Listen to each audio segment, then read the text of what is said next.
Hello class, मैं मुबीन Ahmad hope academy के इस चैनल में फिर से स्वागत करता हूं। आज का हमारा टॉपिक है परसेंटेज। ओके, परसेंटेज बहुत ही इंपॉर्टेंट टॉपिक है, हर एग्ज़ाम में आता है। ठीक है, हर एग्ज़ाम में आता है, इससे रिलेटेड क्वेश्चंस होते हैं और बहुत ही आसान है और आप इसको देखिएगा, बहुत ही आसानी से आप इसको सीख सकते हैं। ओके, चलिए हम नेक्स्ट टॉपिक पे आते हैं। परसेंटेज होता है क्या? सबसे पहले हम बात करने जा रहे हैं कि परसेंटेज है क्या, एक्चुअली में परसेंटेज होता क्या है। ओके, हम बात करेंगे सबसे पहले परसेंटेज होता क्या है। परसेंटेज मतलब हिंदी में कहते हैं इसे प्रतिशत। क्या कहते हैं? प्रतिशत।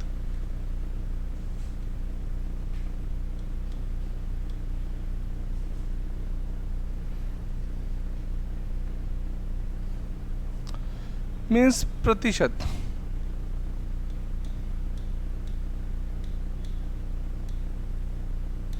सबसे पहले आप जानिए ये इसका मतलब क्या है। परसेंटेज मतलब पर सेंट। सेंट सबसे पहले जानिए ये सेंट क्या है। सेंट है एक्चुअल में करेंसी है, मुद्रा है। क्या है ये? मुद्रा है। कहाँ की मुद्रा है? अमेरिका की। ठीक है, जैसे रुपए का इकाई पैसा होता है ना, उसी प्रकार से डॉलर की इकाई सेंट होती है, यानी $1 बराबर 100 सेंट होता है। ओके, तो वहीं से आया है सेंट। तो पर सेंट मतलब होता है पर 100। क्या होता है इसका मतलब? पर 100, यानी क्या हुआ? मीन्स 1/100। परसेंट मतलब पर 100 यानी 1/100। इसको किससे प्रदर्शित करते हैं? इस सिंबल से प्रदर्शित करते हैं। इस सिंबल से प्रदर्शित करते हैं। ठीक है, परसेंट मतलब होता है पर 100। इसको हम किससे प्रदर्शित करते हैं? इस सिंबल के थ्रू प्रदर्शित करते हैं। ओके, हम लोग जानते हैं कि जैसे आप लोग जब भी रिज़ल्ट आता था, बचपन से देखे होंगे, तो जैसे आपके पेरेंट्स पूछते थे कि आपको कितने परसेंट नंबर मिले हैं। ठीक है, तो अब परसेंट निकाला जाता था, तभी से आप लोग जानते हैं परसेंटेज को। तो अब ये जानिए कि परसेंट निकाला जाता था। जैसे मान लेते हैं एक बच्चा है, किसी एग्ज़ाम में उसे 600 में से 480 नंबर मिला हुआ है। हम कहते हैं कि एक बच्चा है, उसे 600 में से 480 अंक मिला हुआ है, तो हम कहेंगे इसका उसे कितने प्रतिशत अंक मिला। तो जनरली बच्चे क्या करते हैं भैया, 100 से गुणा कर देते हैं और आपका आंसर आ जाता है। ठीक है, 100 से गुणा करके आंसर लाते हैं, जो कि एक गलत मेथड है, ये सही मेथड नहीं है। अब कहोगे सर इसमें क्या गलती है? जैसे हम कहते हैं 7 लिखा है, इसका प्रतिशत निकालो, तो आप क्या करोगे? 100 से गुणा कर दोगे तो ये तो 700 बन जाएगा ना, ये तो 700 हो जाएगा। होना क्या चाहिए? आप ये ध्यान दीजिए, जैसे 480 था बटे 600 था, इसको हम लिख सकते हैं गुणे 1 लिख सकते हैं कि नहीं लिख सकते हैं? लिख सकते हैं। इसको हम थोड़ा सा और करेंगे, ये हो जाएगा 480 बटे 600 गुणे 1 को हम लिख सकते हैं 100 बटे 100 लिख सकते हैं। यहाँ कोई समस्या नहीं। तो इसे हम और क्या कर सकते हैं? 480 बटे 600 गुणे 100, एक ब्रैकेट में ले लें, बाहर ले लें, गुणे 1 बटे 100। कोई हर्जा हुआ? नहीं हुआ। अब इसे हम और करेंगे, 480 बटे 600 गुणे 100, ये 1 बटे 100 है क्या एक्चुअल में? प्रतिशत है, मैंने आपको बता दिया ये प्रतिशत। एक्चुअल में जो हम लोग करते थे 100 से गुणा करते थे, वो 100 से नहीं गुणा करना चाहिए, हमें किससे गुणा करना चाहिए? 100% से गुणा करना चाहिए। किससे गुणा करना चाहिए? 100% से गुणा करना चाहिए। अब देखिए 00 कैंसिल आउट हो गया, 6 कम 6, 6 8 48, 6 0 0, 80 क्या आ जाएगा? 80%। ये आपका सही चीज़ है। अब समझ लेना, अब आप गलती नहीं करिएगा। क्या करना है आपको? जब भी किसी भिन्न को प्रतिशत में बदलेंगे, उसमें किससे गुणा करेंगे? 100% से गुणा करेंगे, 100 से गुणा नहीं करेंगे। कंफर्म?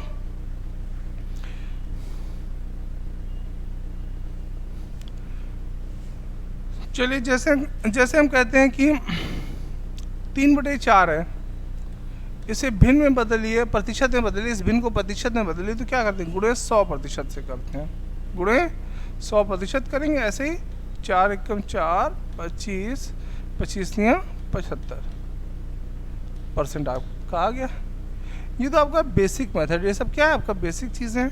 हम इसको पहले एक सीरीज़ में आपको बताना चाह रहा हूँ, एक श्रेणी बताना चाह रहा हूँ जो बहुत ही आपके काम की है, जो कि प्रतिशत, लाभ हानि, साधारण ब्याज, बट्टा, सारे एलिगेशन सब में आपकी ज़रूरत होगी और बहुत ही आसानी से उसके अब सवालों को हल कर लेंगे। लेकिन उस सीरीज़ को देख लीजिए पहले क्या है,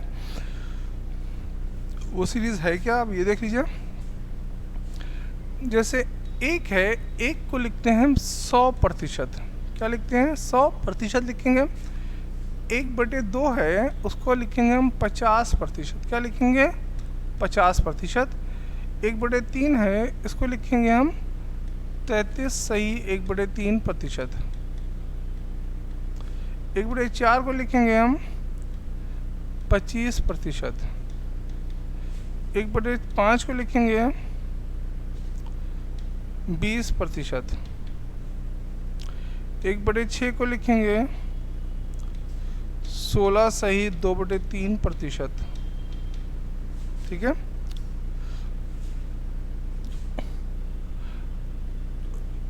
इसी प्रकार 1/7 को लिखेंगे हम 14 सही 2/7%। 1/8 को लिखेंगे 12.5%। 1/9 को लिखेंगे हम 11 सही 1/9%। 1/10 को लिखेंगे 10%। 1/11 को लिखेंगे 9 सही 1/11%। 1/12 को लिखेंगे 6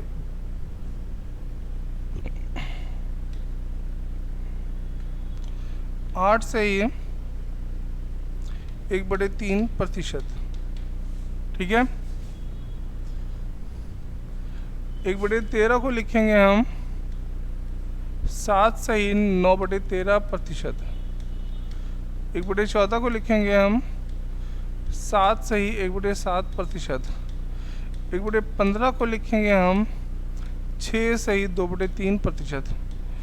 ये जो है इसको सीधे लाइन से लिखिएगा, एक का 100%, 1/2 का 50%, 1/3 का 33 सही 1/3%, 1/4 का हम लिखेंगे 25%, 1/5 का 20%, 1/6 उसी के नीचे लिखिएगा। हमने साइड में लिख दिया है जैसे आपको सारा विजिबल हो, दिख रहा हो। इस वजह से पूरा एक लाइन से लिखेंगे, ऊपर से लेके नीचे तक, यहाँ यानी यहाँ तक आपको लिखना पड़ेगा 1/15 तक। ठीक है, ये ऐसे लाइन से होना चाहिए था आपको। 1/7 14 सही 2/7%, 1/8 12.5%। ऐसे ही करते करते कहाँ तक लिखना था, 1/15 तक, 6 सही 2/3%। ठीक है। अब देखिए हमने अगर हम ये 1/15 तक लिख लेंगे तो देखिए सीरीज़ बहुत काम की है। सबसे पहले हम प्रतिशत की बात करते हैं। प्रतिशत में इसके ऊपर एक सवाल पूछा जाता है, बहुत ही होता है ऐसे सवाल जिसमें तुलना की जा रही हो, जहाँ पे तुलना की जा रही, जैसे कहते हैं हम एक क्वेश्चन बोल दें कि